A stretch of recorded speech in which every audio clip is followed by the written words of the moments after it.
Welcome to Bert's Garage, a YouTube miniseries dedicated to building an Exocet out of a fully functioning Mazda Miata. We're going to be pulling apart a 1999 NV and building one hell of an Exocet. You guys better strap in and hold on. This is going to be one hell of a ride. Welcome to vlog, I don't even know. So today what we got here obviously is we've got the roller ski. Now we have done a lot of work at this point. We've got the entire subframe powder coated. New bushings are installed, we got the brake system, and we got the tires obviously also mounted. New engine mounts are installed. We spent like 45 minutes literally just hosing down the entire engine with degreaser and brake cleaner, and we literally dropped a ton of crap off of this thing. And the whole engine just looks amazing. It is so clean. We love it. Look how nice the PPF is. I mean, 144,000 miles, and this is steel, and look how clean it is. It is awesome. I'll go ahead and throw some pictures in with that. But at this point, now what we want to do is let's go ahead and let's take a little look around what we got here. Alrighty. So as we can see here, we've got the new front brakes. Everything's installed. I haven't put the pads in yet because I have to get some really good brake pads that I haven't been able to find yet, but I will find them.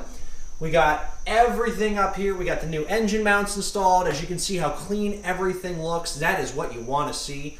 The new subframe is installed. I do have it, I have a piece of 2x4 in here with some padding in case I have to drop it down and use the hoist for something else.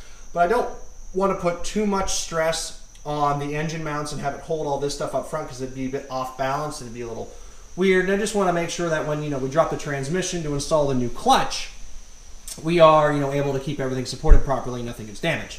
And then if we look down, PPF, we hosed this puppy down with a ton of degreaser and brake cleaner, and it just blasted all of that crap off. It was awesome.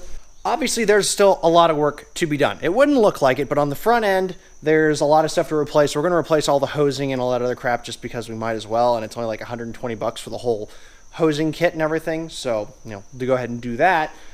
And just got a couple other things that we want to kind of take care of. We're going to replace the coil packs, spark plugs, and spark plug wires and all that other fun stuff that way so we have a nice hot spark. And I mean, just look how clean everything looks in here. This is phenomenal how clean. I mean, this steering pump looks brand new, and I already went through and I actually hand scrubbed all of the subframe pieces because I had gotten axle grease all over them. My fault, no big deal though. And then we go to the front end here, and I mean, that's what we got. We have, that is what we got. We have a fully functional roller skate. And it's just so cool. Just go ahead and we'll look in here. Everything is beautifully clean and ready to go. Haven't decided if I'm going to go turbo or supercharger with this yet. I'm leaning more towards supercharger from Track Dog Racing. And I think if we go with that, it will give us definitely the performance that we're looking for. And really, it is absolutely daunting. I mean, this whole thing rolls. It really does. It rolls. It is a roller skate, so to speak. Not that we can drive it, but it's still pretty damn cool. I think we have about 40 hours invested at this point to get it to this point. Obviously, there were a lot of filming errors and some stuff that we had to do that, took more time. So we're trying to condense this all down, but we're having a lot of fun building this. And we've bought in all the right parts, thank God. So everything has fit together and there hasn't been any problems. We haven't had any errors. We broke one suspension bolt, and it was the big bolt in the back. We rounded the head on it, and I went online on eBay, and I got a new one for like $5. And they're really cheap. They're very simple, and there's no problem there. But everything else has gone together so unbelievably easy. It is just it almost feels like kind of not fair, to be honest. But I mean, I should really shut up and not complain. But again, yeah, it is what it is. Alright, so getting ready to pull the transmission off here to take care of the clutch and flywheel. The Happy Meal! Yeah, the Happy Meal's got a throwout bearing and pilot bearing in it too. Dun dun! Oh god, that is a little heavy actually. It's purple. I mean, purple's not bad. But so just getting these off here, the last few clips. Now we're going to start unbolting the transmission from the actual engine block. And when we pull that off, gonna support it, so we're just gonna slide this whole thing back here, have the transmission sitting here. And after that, we can actually go ahead and start pulling off the old clutch and flywheel assembly. Now, what size bolts are there that are attaching the transmission to the engine? I'm gonna just guess and say either 17 or 19 looking off of here. We need a torque wrench for that. Yep, Explain you to need a them torque why. wrench because when you actually want to tighten down your flywheel and clutch, you need to make sure everything is the right tightness because that's going to be spinning, you know, with the engine. Flywheel is going to be going 7,000 RPM, so you don't want to find out that 2 of the bolts actually weren't torqued down or 1 was over torqued. Everything actually needs to be perfect there so you don't run into problems with the rotating assembly. Catastrophic shit happening. Yeah. Pretty much. All right, so at this point, we're going to go ahead and we're going to take off all this wiring attachment brackets right here that's attached to the transmission. Yeah, it's a pretty big bolt. Yeah, because the starter holds everything together there with the block too, it looks like. So then we got to go for the other bolt. And how many bolts hold on to the starter? Just these 2. Looks like I'm going to go from the other side. Again, another big bolt. Whole wiring apparatus here comes out of the way. Yep. Is that the... Wait, what's this top thing? Is that a solenoid? Yeah. For... Starter. Oh, okay. Starter solenoid. Yep. And then we got... Wait, what is... Oh, so that does hold on. All right. And then there's a bolt here at the bottom that has a nut on the back of it. That also holds on the starter. Now, once you take that off, the starter will catch that, John, because that is going to fall. Yep. Got All right. So here's the bottom bolt. This holds on the bottom bracket for the starter. Go ahead, just put your nut back on here. Don't lose this because you're going to need it, obviously. Even though the engine's not powered, we want to get this off here. Yeah, well, just so this isn't dangling, we don't want to damage the wire or anything. And we have a Miata starter. Yep, there she is, boys. A nice Miata starter. Actually, you know what? We're going to hit this shit with some crud buster and clean this damn thing up. Yeah, not going to be in. So the next thing we're going to want to go ahead and take apart now is the slave master cylinder for the clutch. Now we actually took this off earlier just to help with some stuff, but now we're going to want to remove it completely, correct? Yep. So it's another 12 millimeter. Pretty much everything that mounts all the little hardware in that to the transmission appears to be, oh crap, a 12 millimeter. So just go ahead and unloosen this puppy. All right, so we've removed the clutch slave, master cylinder, and the starter. Now we're going to go ahead and these look like 17 or 19 millimeter bolts that mount the actual transmission housing to the back of the engine block. So now what we're going to go ahead and do is we're going to take these suckers off. There's that brass tube over there, or copper tube at the bottom there. That's the breaker bar we lost in like the first episode that we couldn't find. Yeah. I found it. Get that utility jack there, that one under there, and jack up the transmission. Just to hold it so we can slide it back. So hold it so that it doesn't fall, because it will hit the subframe here, and that would be bad. Oh, yeah. And there you go. That's one of the bolts that holds on the transmission to the actual engine, and it's a big one. And you can tell it's nice hardened steel, and that's what you want. It looks pretty too. I'm going to clean all these bolts up.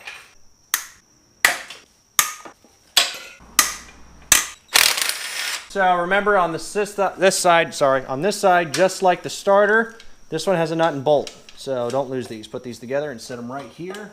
So underneath, there's another bolt. It's kind of hard to get to.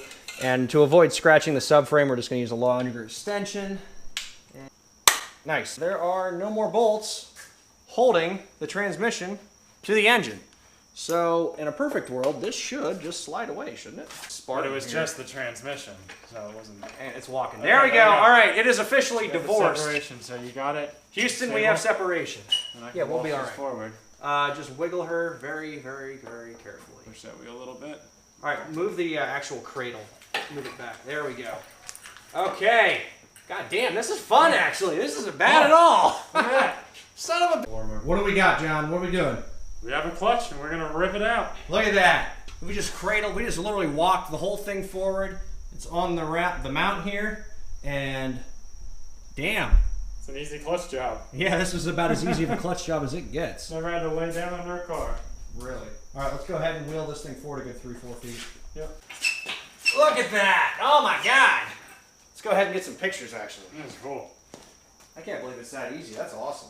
So at this point, what we need to do is we need to remove these 14 millimeter bolts that are attaching this is what, a torque plate? Pressure plate. Pressure plate to the rest of the clutch. Flywheel. All right, so we got the torque plate and all that off. The flywheel here looks like it is literally brand new. Now, when I bought this 4,000 miles ago, the guy I bought it from had put a brand new clutch on it, and before I bought it, probably not even 1,000 miles, but then he bought an M5 because he just saw one day and wanted it. So I feel kind of bad getting rid of a pretty much brand new clutch and flywheel, but we've got a better clutch and a lighter flywheel, so that's what we're going to be doing now. We're going to go ahead and take these 6 bolts off here. These are the ones you need to make sure the torque specs on them is absolutely precise. You can't screw these up or you are doomed. Because if one of these comes loose at 7,000 RPMs, like John said, you're going to have a really shit. So now what we're going to do is we're going to go ahead and take these off. These look like what, 17s? 19s, I think. 19s. So whenever doing this, this is going to want to spin, so you're going to need to try and lock your flywheel on that end with something. So here we have the Happy Meal, and here we have the old clutch. This is the old flywheel and the old torque plate and pressure plate and all that in the old clutch. So let's show you the difference here. We got pretty much the same stuff. This one's designed for significantly more torque, but there's just a lot less here. This is probably 20 pounds or close to it. This one's only 10.5. That's a lot of rotational energy. Now these bolts here, the 6 of these, you have to be extremely precise whenever you're putting these in. So make sure you torque these with a torque wrench and a dialable one that you can actually measure very, very carefully, because if you screw these up, you're gonna have a bad day. All right, so at this point, we've got these tightened, these 6 bolts here tightened to hand tightness. Now what we're gonna do is we're gonna go ahead and we're gonna torque it to 74 foot-pounds. Now, Flying Miata tells you that you want to have it between 71 to 75. We're just going to go 74. We got our basic Harbor Freight torque wrench. We've got it set at 74. Now what we're going to do is we're going to lock up the flywheel again, and we're going to retighten all these. So we got our trusty square bar here. So I'm going to take this guy. I'm going to feed it in here through this, back down under there. So obviously you don't want to tighten one down the whole way. You want to do it gradually all the way around. So yeah, we do one round here, and the next round we're actually going to be clicking on the torque wrench at their specs. Alrighty, so at this point we have reinstalled the clutch plate and the flywheel. And now what we're doing is we've gone ahead and mated the 2 pieces back together using the proper tools and everything. We didn't, engineer any kind of garage tech at all, so don't think on that ever. And now we're just going to go ahead and start reattaching all of the bolts that we took out for the transmission to engine housing, as well as the clutch master cylinder, or clutch slave master cylinder, and the starter. So pretty much just put all this stuff back the way you took it apart. What really. were the torque specs? Was it, what, 75 or so on the flywheel? 75 on the flywheel. We did 74 just to be on the safe side. And then on the pressure plate was 17. Yeah. And we 14 to 18, and we did 17. So flywheel, it was 71 to 75. Pressure plate 14 to 18. So now what we're doing is we're actually going to repair the seals in that for the shifter boot. Now the old one this is actually, they had a whole bunch of rubber going up here. This actually sits down on here like this. The only way to get this stuff off is pretty much cut all the shit and then just pop it straight up, and I just made it look so easy. Yeah, right now it's a struggle. Piece of shit. There we go. You pop it right out. Now obviously we have a replacement kit here. All of this is, here, I'm going to go ahead and give you, it's Dorman. It's that. So it is 917551 shifter rebuild kit. That guy. So now what we're going to do is it comes with everything you need. We're also going to knock out these little pins. They're little metal pins that are in here that keep the shifter properly aligned. So we took a metal hammer and we're just going to tap these guys right out. And then those get pulled out, and then obviously we're going to replace it with all the new hardware. And there's these new these new blue things here. They used to the pins sit on these. We'll set these back in, put the pins back in. We're going to drop all the gaskets back down on it, screw it back together. It comes with instructions. It's very self-explanatory. Should be pretty easy to figure out. I would suggest definitely replacing this though, because almost always these things are destroyed. All right, now that we've got the blue plastic rubber housing like this back inside, we got the other pin put in. Now what we're going to do is we're going to go ahead and we're going to take gear oil here, which is pretty much what we're going to replace everything with the differential and transmission when we're done. And we're going to fill this in here. Just fill up this little, where the boot, do we fill the whole thing? Yeah, that little hole in there, you want that just filled up right to the brim. You don't want it actually coming like up here. It's leaking. It's disappearing. Yeah, that dissipates out, but you want it filled up in there just below the top of the rim when you're done. Enough. Yeah, 'cause there wasn't anything in there. That's good. All right, so now we've got all the oil in there. That's a lot more than I was expecting. We're now going to go ahead and put everything back together and set her on in. So how does that fit? Oh yeah, look at that. Nice.